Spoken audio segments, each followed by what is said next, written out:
Welcome to Tree Talking Time, where we talk all things tree dogs, from the smallest feists to the largest hounds, treating squirrels to bears and everything in between. And from time to time, we might even run a little fast game.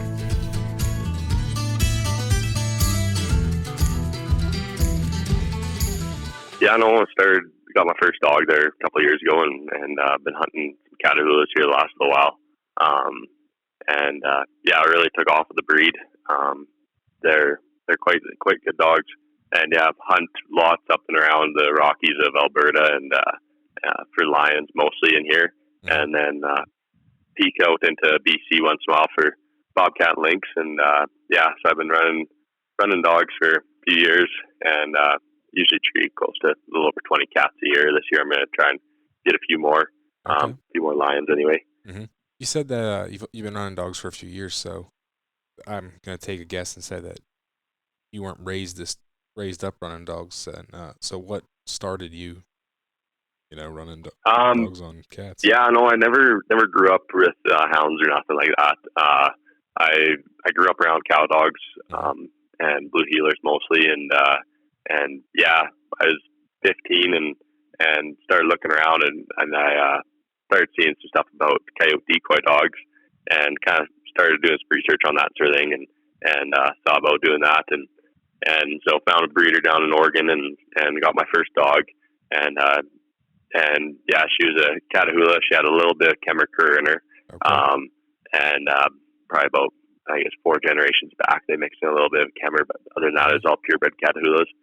And he was using them for coyote decoy dogs, running on the trap lines, and treeing bears, cats, all that stuff back in the day, and moving cows and real versatile stuff. And so I went down there and picked up my first pup, and got her up here and started working with her a bit and stuff, and come to find out that in Alberta they'd outlawed hunting coyotes with dogs there a handful of years ago. So, of course.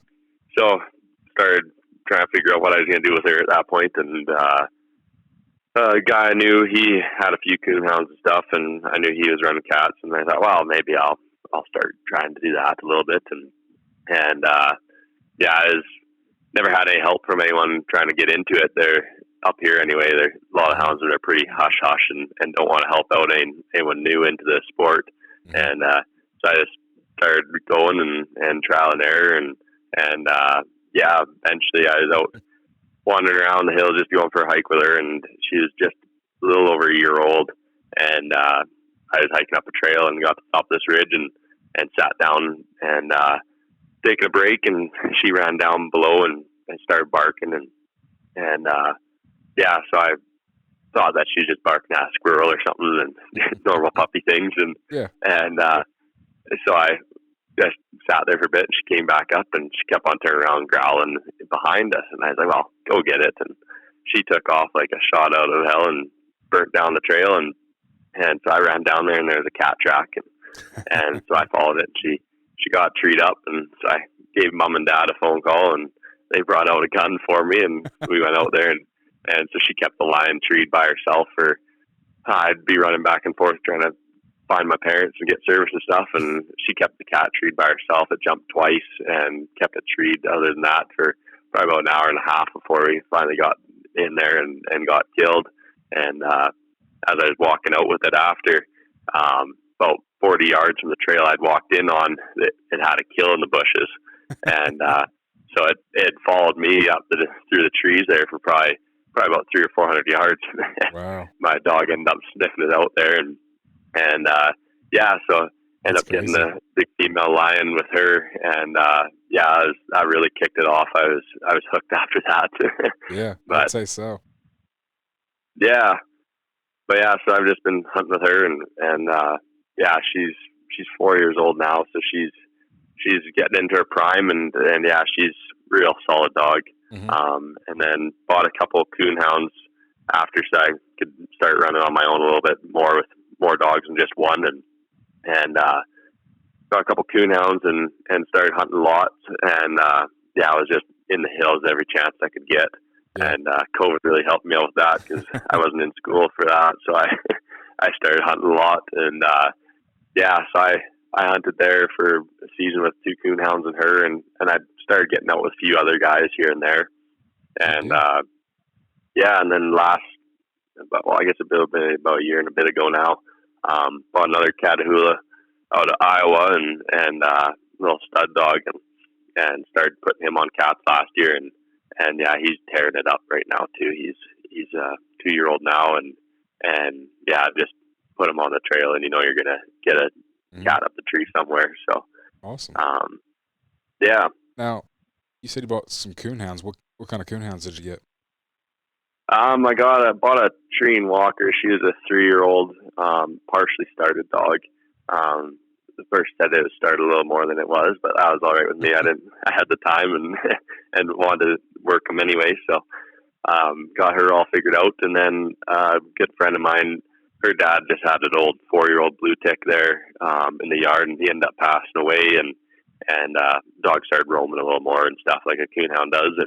And yeah, so they asked if I want her. I said, well, I'll see what she does. And took a little while to break her off the deer and the moose and the elk and everything else that she was used to chasing. But yeah, now she put her on track, and she's just cold-nosed dog, just old blue tick. Yeah, and she'll just run all day. But yeah. Now, because I am very ignorant of geography that's not the United States, like, what's the terrain like up there? So where I'm at, I'm in southern Alberta, pretty well about 2.5, 3 hours from the border, right on the west side into the Rockies, close to BC. So we got everything from foothills and willow bush all the way up to big mountains with big timber and big cliffs and stuff. So I'm in a pretty good spot where we got a lot of game of all sorts right close. So yeah, it's pretty gnarly country. Nice. You get cats treed up in big red willow bush, and then you get cats cliffed up, and yeah, so you get a little mix of everything. That's awesome.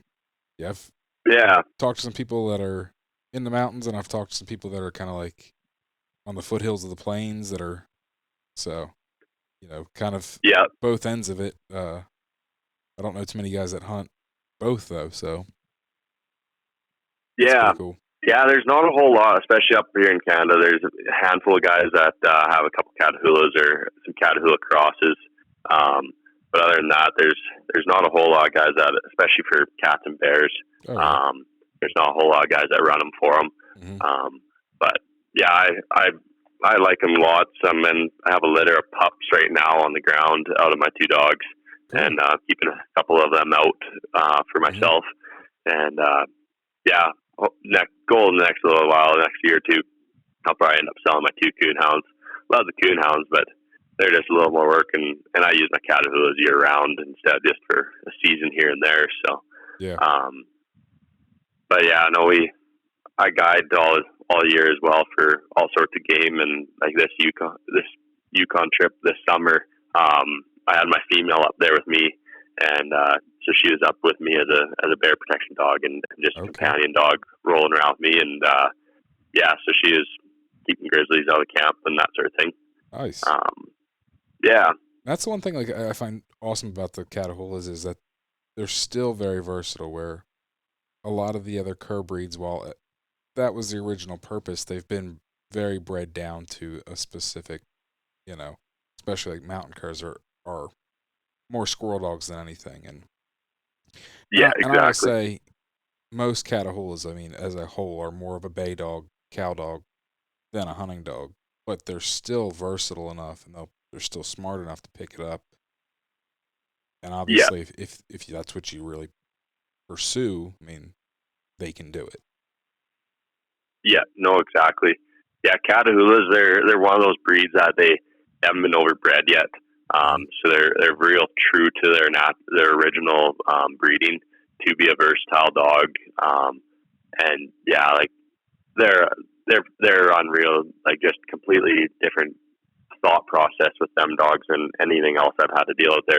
They're stubborn, and they'll think on their own way more than anything, but they're smart about everything. Like I could take especially my female, I've worked with her lots, and I could take her out and I could tell her whether we're hunting a bobcat, a lynx, or a lion, or a bear, and and I've watched her stick her nose in a bear track and keep on going if we're looking for cats, and it's just Wow. they're real smart. They know what you want to do, and Mm-hmm. they start picking up on that. Like if they know they're hunting what, they're gonna go hunt that. Yeah. And yeah, I use mine moving cows off and on as well. And same thing, we could be moving cows, and there could be a cat track, and they're not going to touch that cat track unless I tell them to. Mm-hmm. That's But impressive. No, I mean, just that they're that smart and that yeah, mobile, and yeah, I know it's real neat, and like right now, I have my two running around out in the yard, and they don't go nowhere. Like I've had habits before where something will come into the yard, and they'll run it 400 or 500 yards, and then they'll come back home. mm-hmm. And but if I told them to go get it, they'd be trailing it until they caught it, sort of thing. But yeah, Yeah. That's really cool. Now, what's cat hunting like in as far as like laws in Canada versus, I mean, the United States? Do you yeah. guys So we quota got or? yeah. So in Alberta, there's a quota um, for us in here. So every zone has a quota for toms and females. Mm-hmm. And yeah, there's a lot of guys that are doing it. Not a ton of guys that are really hunting Mm-hmm. hard, but there's lots of guys that have some dogs and they get out once in a while. And but yeah, so it's our season runs from December 1st to March 31st. Okay. Unless the quota gets closed in that zone, then they get shut down for that zone. We don't have a chase season or nothing like that. Okay. They've been working on that for a while, but it hasn't came through yet. Mm-hmm. Now, are your quotas pretty high? Like what's your like what's an average quota? Usually it's about 3 to 1 or 2 females, sort of thing. Okay. Some of the zones they get 4 or 5 toms, but not usually more than 4. Okay. So it's usually about 5 to 7 cats a zone, sort of thing. Mm-hmm. So if everyone went But out and yeah, killed cats, you mean your season would get shut down pretty quick then? yeah, exactly. Yeah, so if you're going out to guide and kill a few cats here and there, you gotta look into some different areas and stuff, because there's some of the zones more prone to people going in there a lot more that are just going out with their dogs and kill a cat here and there, sort of thing. Mm-hmm. So they get closed up. They're a little bit easier hunting and a lot more cat density in those couple areas, but the quota still stays low. Yeah. But yeah. Good deal. Now, like, so say if the lion quota got closed, can you still hunt that zone for bobcat? So in Alberta, we actually don't have, the only thing that we can run. Alberta kind of sucks for hound hunting in general. The only thing we can hunt in Alberta is lions. Okay. We used to have bobcat season quite a few years ago, and that got shut down. But other than that, yeah, there's no other seasons for anything. Hunting coons, there is a bit of a gray area. They say you can do it, but Mm-hmm. at the same token, we can't hunt at night up here, so it doesn't work great hunting them in day. Okay. Now, what's BC like? Because you said you run bobcats and lynx over there. Yeah. So we can hunt bobcat and lynx and black bears and lions out in BC in some of the zones. Mm-hmm. So I go out there and go to a couple different outfits, and then a couple of buddies of mine are out there. So Okay. I usually load up a dog box once or twice a year and go out and hunt with some buddies out there. Cool. And so you can hunt lynx and bobcat out there in some zones, depending if there is anything in there. Mm-hmm. But most of the zones are pretty easy. If you have a residency over there, then you can kill one of whatever a year, sort of thing. Okay. Yeah. That's one I'm just not real familiar with. Canadian game laws and everything. I've talked to enough people, in Montana and Idaho and some other places that I'm at least vaguely familiar with some of the Western hunting here in the United States. But once you cross that border, I'm like lost. I don't know much. Other than I know you can, other than the lynx thing, because it's like you can't do that down here. So. Yeah. Yeah, I know BC is pretty well the only place that we can hunt them up here with dogs anyway. and yeah, they're pretty tricky to hunt. You find out pretty quick if you have a good dog or not. If you can catch a lynx with dogs, they'll jump tree to tree for 100 to 200 yards Jeez. and lose your dogs. Like they're just a different animal in a hole. And yeah, like, sometimes you'll have a real good lion dog and you'll take them out for lynx, and it don't make a lynx dog at all. Yep, I've heard the same thing about bobcats and lions. You know, Yep. just because you got a lion dog doesn't mean you have a bobcat dog. No, exactly. Yeah, lions they're fairly easy to catch. And bobcat, you have some days that they can be pretty tough. Yeah. They're definitely tougher than lions in general. And then lynx they're at a whole different level. It's just they're unreal. It's crazy. You would think that they would be more similar, but you know, especially you look at a lynx and a bobcat, and it's like they look relatively similar. A little bit of size difference, but not that much. Yep. Yeah, no, exactly. Yeah, and they're smart. Like they'll take you up into the thickest, deepest snow that they can find, and just lose dogs. Like just tire dogs right out, and they're pretty smart. That's why another reason I started liking these Catahoulas. They're real tight-lipped dogs on a track. Yeah. Until they get something real hot. Like if my female, if she barks on a lion track right out of the gate, I know it's within an hour or two old. Okay. And she'll bark once or twice, kind of being like, "Yeah, let's roll," and and then she'll go quiet again until she gets right up underneath that cat. So it works quite well on the bobcat and lynx and stuff, because they stay real quiet until they get right close, and then they start opening up, and gives the cats a little less time to think about how to jump tree to tree and run away from us. But yep. Now I've heard that from some different cur dog guys down here. You know, guys will be squirrel hunting, and you know they'll tree a bobcat in the day, and then it's like coonhound guys will go out that same night, and the coonhound, the bobcats just keep jumping and jumping and jumping with the coonhounds, and it's like for whatever reason that silent dog just will pop right up a tree and sit there. Yeah, no, it's pretty neat. Like they hunt way differently than a coonhound. They love running wind and stuff off a track, whether it's real hot or fairly cold. They seem to still move it off the air a lot more than sticking their nose in the track. Yep. And once in a while you'll overshoot a track here and there, but once they get figured out, my female, she's real good dog. I've watched her overshoot a track here and there, and she'll come right back as soon as she runs about 50 yards. She'll run back and pick up the track again, and then slow it down a little bit, and then peel out again when she gets a straightaway. So, but yeah, no, they're real good at wind and stuff. They're pretty good on bears. I started running them on bears here the last spring, and quite impressed with, especially my male. He is striking and stuff this spring, and again this fall, and he's stuck into some pretty gnarly bay ups. That's one thing I love about them is they don't give up. They can get beat on, and they're still in it. Like they've been bred for generations to be hog dogs, so I figured they'd exactly good, gritty bay dog. Yeah.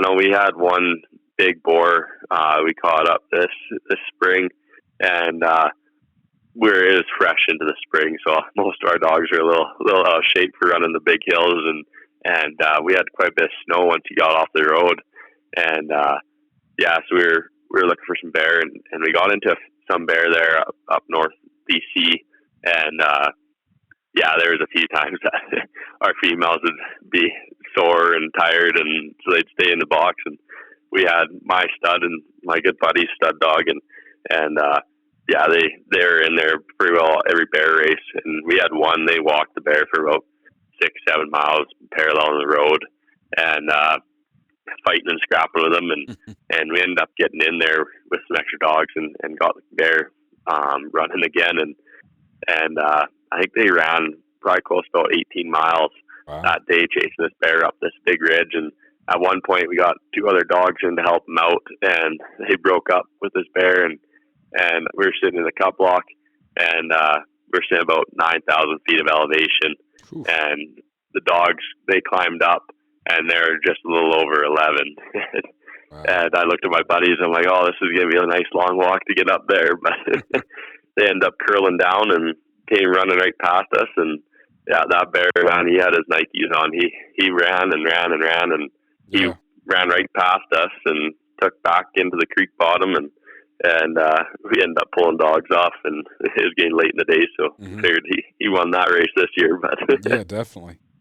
Man, 9,000 and 11,000 feet. That's just, see, the past couple podcasts I've actually recorded, you know, one was with Nicholas Isaac, and then one was with Buddy and Jason from W. And speaking of W Hunting Supply, go check out the new Tree Talking Time shirts at dusupply.com.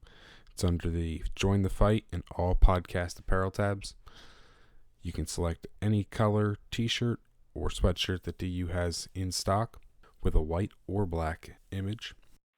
You know, talking about elevation stuff, and I'm just like, it boggles my mind thinking about like high elevations, because where I'm at, I live right by the coast, right by the bay, so like we're not very high above sea level here. So, you know, talking about and even, you know, the mountains around here, they're nowhere near that. You know, the Appalachian Mountains are, you know, nothing by comparison to the Rockies. 9,000, 11,000 feet. And I'm like, whew, crazy. Yeah. Yeah, we get into some pretty steep stuff. And yeah, me and my buddy we were laughing one day. We were up there, and parts of BC, they have this stuff, and the same with Alaska. It's called Devil's Club, and it's like a big, basically a briar bush on steroids. It's just the nastiest stuff ever. Can be anywhere from 10 feet tall to a foot off the ground, and got big thorns on them and stuff, and they break off while you're walking through them, and it's just the most miserable stuff. And you're trying to climb up some steep hills and grabbing onto stuff, trying to pull yourself up there, and end up grabbing a handful of that, and Oof. You're swearing and wondering why you're up here. And here I thought laurel and rhododendron thickets were bad. At least they ain't got a bunch of big thorns. Yeah, exactly. Yeah. Crazy. Now, the craziest places these dogs get us, that's for sure.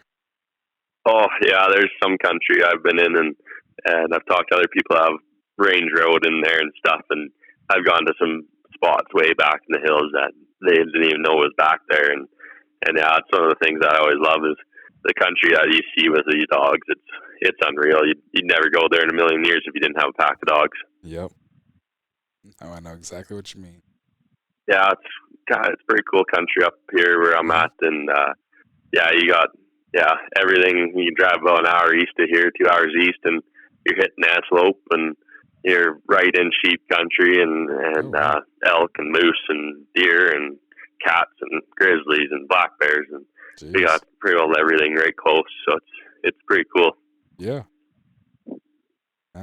That's awesome. I was a good friend of mine lives in Idaho, and when he was telling me about everything that was there, I was just like, sounds like a hunter's paradise out there. And it sounds like you know, you're just north of him, so.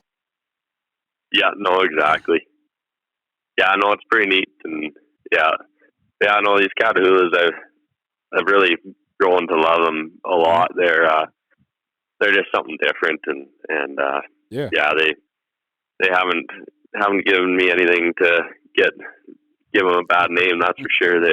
They're just tough and gritty and like running, and yeah, they're just a whole different dog, and after the first one, the guy I got her off of, he's still running some dogs down south there, and I don't know where he's at right now, but yeah, he's a crazy old guy, and first thing he told me is he's like, all these dogs, they got the brains of a cow dog and the nose of a hound and a bite of a pit bull, and it's hung true pretty well for these dogs there.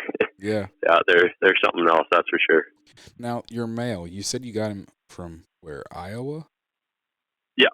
So is that like cow dog breeding then, or? The guy was breeding them. He had some dogs that kind of went everywhere with it. He has quite a few dogs that he breeds down there. And yeah, the parents, they came from good working lines and stuff, and they just kind of shot in the dark. I knew some people that got dogs off him, Okay. out of that bloodline, and they turned out real well. And I brought him up here, and yeah, he's turned out real well. He's Mm-hmm. real good cow dog, for the training I got into him, and he'll work cows and sheep and run bears and cats, and he could do all of it in one day if he really wanted to, and he won't care whatever he wants, he's gonna go do. Mm-hmm. And yeah, it's kind of interesting. Like they're so gritty and so mean and so determined to do whatever their job is, but like they can work a lamb and they're gonna be nice with it and gentle, and Yeah. then they can go work some big old wild mean mountain cows and tear into them, and yeah, like they're smart just enough cool to dog. figure it out. Yeah, and like I don't like we had a bunch of kids here there for a little while. Mom was babysitting some kids for a while, and the youngest was like a year and a bit, and the oldest was about 4 or 5, and yeah, my female, she wasn't even a year old yet, and she'd lay on the floor with them, and they'd be pulling on her ears and pulling on her lips, and she'd just lay there and just take it, and Yeah. she don't care at all, and yeah, it's cool how mean and gritty they can be, but at the same time they have a good off switch and can just hang out and Yep. don't have to be wired right up all the time. Yeah. Now, like especially your male dog, coming from more of, like I said, stock work lines, how good of a tree dog is he, and how is your female? My female, she won't bark unless it's there. I've hunted with a few guys where I'm the only one of the Catahoulas up here that run dogs that I go with, and yeah, one buddy of mine, we were running and dogs were treeing, and my Catahoula, she wasn't barking at all, and I told him, I was like, I don't think it's up there, and he's like, oh no, like the dogs are barking, it should be there, and went in there, and yeah, she wasn't barking, and there wasn't nothing up there. It's slick tree dust, but yeah, she's real good at finding stuff. Like she'll sit there and look at a tree, and I've watched her go and sniff every single tree around where she lost that scent and find the exact tree it went up of. And she'll sit there a little while before she starts barking, and she'll watch and look at the tree and see if she can pick it out. And same thing with my stud dog. He's a real good tree dog. He won't leave a tree. He'll sit there all day and hug that tree. And yeah, I've been quite impressed with them with their treeing ability. Okay. They've been real good with it, and yeah, I can flip it over and go and base something up too, and yeah, it's pretty cool. Nah, that's one thing I've heard from other people that have tried Catahoulas on different tree game, and that's their biggest hang up. Is it's not that they can't work a track, it's they don't want to sit down and actually bark. And Yeah, so like that's where I know a few people that have tried them, didn't stick with them because of that. So that's why I was curious is how yours did. yeah. I worked with mine a lot. I worked with I had some 2-and-hound puppies that I trained for a little bit as well, and I'd work with them for the same thing. But I'd get, if we have a line up the tree, I'd get that line to move for them young dogs and get them excited about looking up. Yeah. And yeah, it's worked out pretty good for me. And but yeah, they'll sit there and they'll pick a tree apart to make sure something's up there. So Yeah. Interesting. I think we've made it this far in, and I still have yet to ask you to introduce yourself. Did you introduce yourself? I'm Lucas Gareau. I'm from southern Alberta. 19 years old and been running dogs for 3 years now. We just got rolling in, and I completely forgot. Well, we need some good stories from running all these cats and bears, and I'm sure you got some good stories. Yeah, I got a few good ones. Yeah, a couple of years ago, we were hunting out west here, and got into a big tom, and yeah, dogs were fighting with it on the ground, and my Catahoula, she got beat up pretty good, and her leg swelled up real bad, and her one front leg, and so I got her home and cleaned her up and stuff, and a couple days later, I think it was 2 days later, she still hobbled along on 3 legs, and we were drive hunting again, and she just riding along in the truck with me, and we were hunting and started a line race, and dogs started curling, started coming back across the road, and the lion jumped in front of us, so we jumped out to put a few more dogs in the race, and I left the door open to the cab, and next thing I know, she shot out without a collar on or nothing, and I got back in the truck and realized she was gone, and figured, well, she's probably up at the tree, and they ran about another 2.5K or so, 3K, and got up and started treeing and walked in there, and yeah, she's sitting there holding up one leg, sitting underneath that tree, just going nuts, and yeah, it just boggled me with how tough she was about it. But yeah, that was one of them. And when we were running bears in the spring, there we had one real good bear race, and yeah, I think we had 8 or 9 dogs out, and yeah, they were giving her on this bear, and we were hunting in a different area way up north this year, this fall, and a lot of it's old pine plantations, so most of the trees are all no bigger than 15 feet, and in a few old grove cuts and stuff, but most of it's all little stuff, so you get into some good bay ups and everything. Yeah. And yeah, we had one lead. They were fighting with it for a while, and gone to an old grove, and yeah, we got in there, and the bear ended up swimming this big river, and we had dogs all over the place, and as we were coming back, there's an old we were driving down this little cut line, and yeah, there was a outfitters tent there, and dogs were right on this bear the whole time, and fighting with it, and we got stopped at this guy's place, and he jumps out of the truck and comes over to us, and he's like, "What's going on?" And we're like, "Oh, we're just chasing a bear." And he's like, "Oh, geez, I was wondering, it sounded like a freight train coming through here." And me and my buddies were all covered in mud and trying to get through, just get back to the tent that night. But yeah, we've ran a few up there where, yeah, you get them bait up on the middle of the gravel road, and just some gnarly stuff. But yeah. But yeah. How's your season going this year?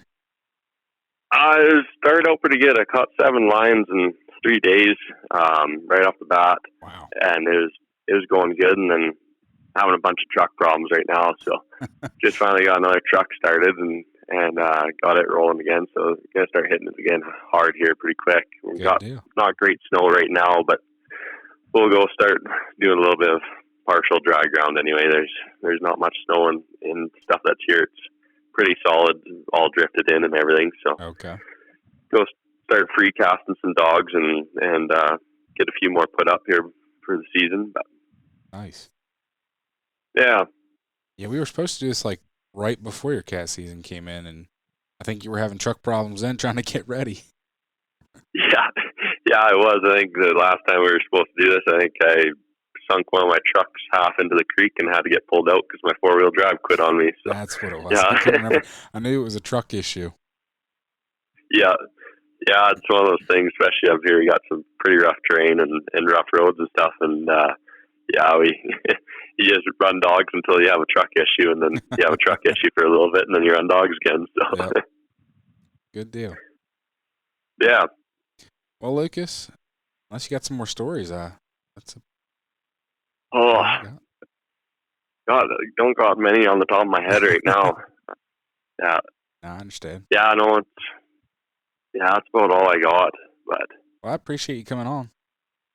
Yeah, no worries. Yeah, I thought I'd chat to you about some Catahoulas. Yeah. No, not many people run them, especially on tree game. Yeah. Especially big tree game and stuff. So, but yeah, I know they're a pretty neat little dog. I was excited when you reached out because, I talked about a lot of the other cur breeds, and honestly, because I don't know many people that run them, on-tree game. That's kind of why I glossed over them and didn't really talk about Yeah. them. So I was excited when Yeah, you I know reached there's out. very few and far between. I've started to see a few more people kind of using them or using Catahoula crosses and stuff. Mm-hmm. But up in Canada, there's really no one. There's one breeder out in Ontario that breeds pretty good Catahoulas, but they're mostly cattle dogs. They're about 35 to 40, 50 pounds sort of thing. And What's other than their that, name? there's really no one that J cross-check Catahoulas. Yeah. Yep, I've heard. And yeah, and other than that, there's quite a few people that are breeding them now, but no one breeding working lions up here. It's all just for the pet population. Yeah. And yeah, so I've starting to get a few more good dogs up here and start getting a few more good working blood Catahoulas. When I first got my first one, everyone they're like, "Oh, you shouldn't have got a Catahoula. Like, good luck with that one." And yeah, it's pushed me to turn them into better dogs and stuff. But Yeah. everyone up here just associates them with a dog that'll just sit on the porch and not do much. So, Okay. but Now, yeah, it's no, awesome that you got some good ones and proving everybody wrong. yeah, exactly. Yeah. So, well, thank you very much. Yeah, thank you. It's been a pleasure talking with you. You can find me on Facebook and Instagram at Tree Talking Media. And until next time, keep 'em talking in the timber.